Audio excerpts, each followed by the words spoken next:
Now to the debate over reopening schools, many set to start the fall semester next month.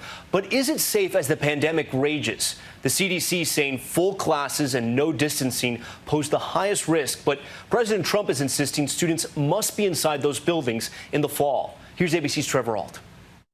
Tonight, the Trump administration insisting students return to school as the pandemic rages. Kids need to be in school. They need to be learning. They need to be moving ahead. We're going to be putting a lot of pressure on open your schools in the fall. President Trump has called current CDC guidelines for reopening schools, which include face coverings and desks 6 feet apart, very tough and very impractical things. Today, Secretary of Education Betsy DeVos says those guidelines are meant to be flexible. There is nothing in the data that would suggest that kids being back in school is dangerous to them. But the CDC says without mitigation measures, full-sized in-person classes pose the highest risk for COVID-19 spread.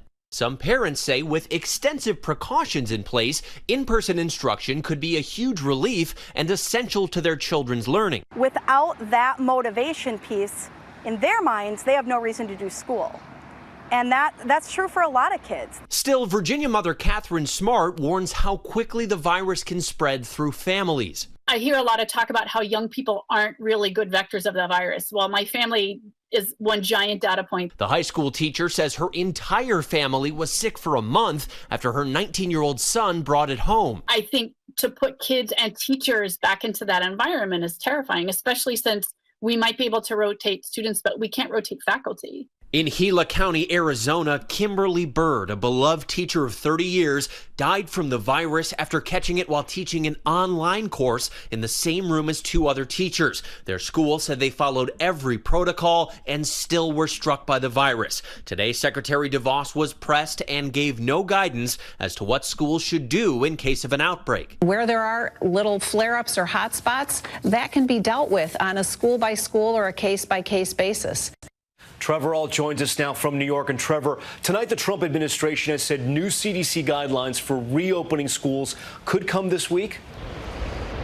Oh, that's right, Tom. Vice President Pence announced the CDC will be updating those guidelines. He says the Trump administration doesn't want them to be, quote, too tough. Now, we don't know what they'll look like yet, but even so, the teachers union in Los Angeles, the nation's second largest school district, already says there is simply not enough time to put together a plan that would safely bring back students in the fall.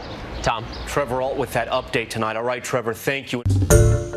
Hi, everyone. George Stephanopoulos here. Thanks for checking out the ABC News YouTube channel. If you'd like to get more videos, show highlights, and watch live event coverage, click on the right over here to subscribe to our channel. And don't forget to download the ABC News app for breaking news alerts. Thanks for watching.